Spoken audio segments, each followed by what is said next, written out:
them not having Travis Hunter, what, in your observation of them on tape, how do you think that impacts their secondary, their defense?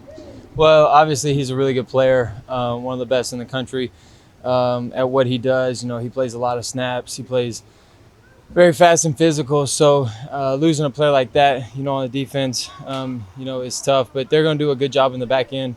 They've done a really good job everywhere else throughout the season. So I don't anticipate it being much different. Maybe some of the coverages might change slightly, but I won't anticipate it. We just got to see what they're going to do during the game, and just know that they're going to be kind of moving around all over the place and do sort of everything. You played Shiloh. You played Shiloh earlier in your career. He was a productive guy back then in 2020. What do you see on film in terms of, is he the same player that you remember from years ago? Is he a different guy? What does he bring to that secondary? Yeah, he does a good job. He's always in the right spot. He does a really good job making open field tackles. He does a really good job when the ball's in the air. He does obviously a good job in man-to-man, and he's a good safety. And I anticipate him being all over the field, making a lot of impactful plays for him. But what do you guys do to kind of handle the hype for this game and all the build-up? Well, we just go to work and we let that noise stay outside, and we let it kind of, we let the fans and everybody else outside of the program, handle all the noise, and we just go to work and we want to do whatever we can to be prepared for the game and, handle our preparation going into the game so that we can be prepared for the game and we can go out and play fast and, we're ready for the moment. And, with games like these, the build-up is always big, and a lot of us have played in big games. They've played in big games, so it's going to be a high intense game once we get out on the field. But I expect it to settle down as the game goes and just be football again. The defense has created, I think, 10 turnovers so far. It's tied for the most in the conference or country. Just what makes them so opportunistic? What have they done to offenses to create those? Well, I just think they're very multiple on defense. They're everywhere at times, and they do a good job of getting to the passer, and they do a good job of affecting, when the ball's in the air. And also, they do a good job of tackling the ball. They go after the ball and force some fumbles and get some turnovers that way. So they're just an aggressive team, and they're going to do a good job in that area. Now you've had a chance to look at their defense a little bit more on film, schematically wise.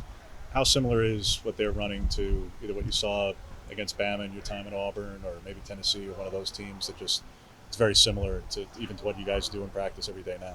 Yeah, it's a little bit similar with the coaching tree, with some of their coaches being around that kind of coaching tree themselves. And but at the end of the day, a lot of teams, especially in our conference, they do a lot of similar things. And like I said, they're very multiple, so they can get into about anything they want, and they're probably going to be very game plan specific. So they'll do a good job of game planning against us, and they're not just going to line up and do what they do, but they're going to try to another way they're aggressive and force turnovers is they game plan different week, and so I think they're going to have a good plan.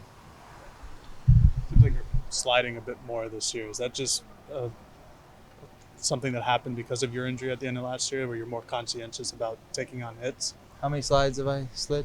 Good question. So how do you know if I've slid more? It just seems like compared to last year. No, it has nothing to do with that. I think a run's a run, and you got to protect yourself in this league. And so bring me that stat next time. I'd like to see it. Coach said you guys are working on deep shots a little bit this week. You've obviously hit on a few, but obviously you want to hit it on as many as possible. How close or not do you feel like you guys have been to just hitting just a couple more? Well, I think we've been fairly explosive with a good completion percentage. You're going to miss those. You're going to, not be in sequence every once in a while. You got to get in that rhythm during practice. But it is important for us to, complete those shots vertically because that opens up the run game. And, when they're there, we got to hit them. And we've hit one about every game. So we plan on continuing to do that and hit them when they're open. But, it starts in practice. We got to hit them in practice so it translates over in the game. Can't expect it just to go out there and happen for us. Even though we got really good players and really good scheme, we got to practice and do that throughout the week. Dion said they're going to have to cornerback guy by committee with Travis out. Just kind of your impressions of their secondary and what kind of challenges they're going to present to you this weekend. Like I said, very multiple. They got a lot of different guys that have played a lot of guys that can play man-to-man, can play zone coverage.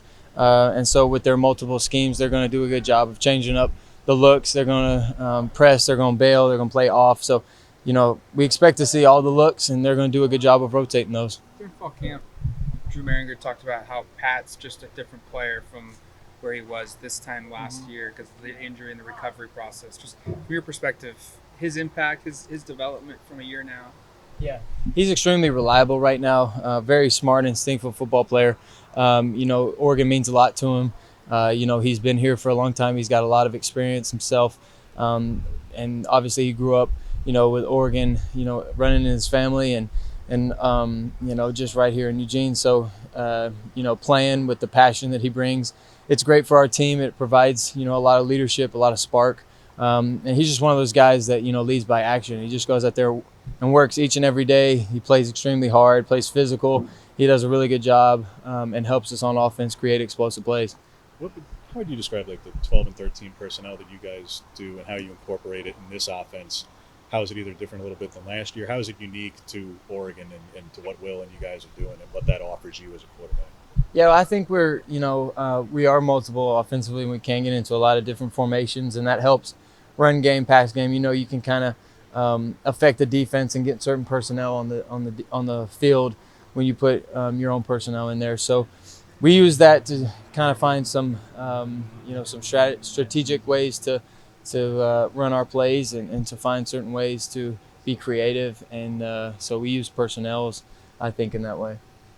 What's the reaction been like back in Alabama, friends and family, seeing you and Tez on the field once again? I'm sure it's got to be a special moment for folks. Yeah, we've gotten a lot of people reach out. A lot of people come out and watch games. And so, it's special to have, friends and family like we do and so supportive of where we are and, just happy to see us, enjoying life, enjoying football and being in a place like this.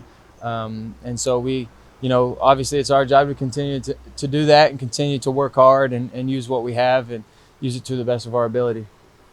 How did this charitable cleat opportunity come together for you that's going on this weekend? It was just brought to me, and I'm excited to, use my platform in bigger ways than just football.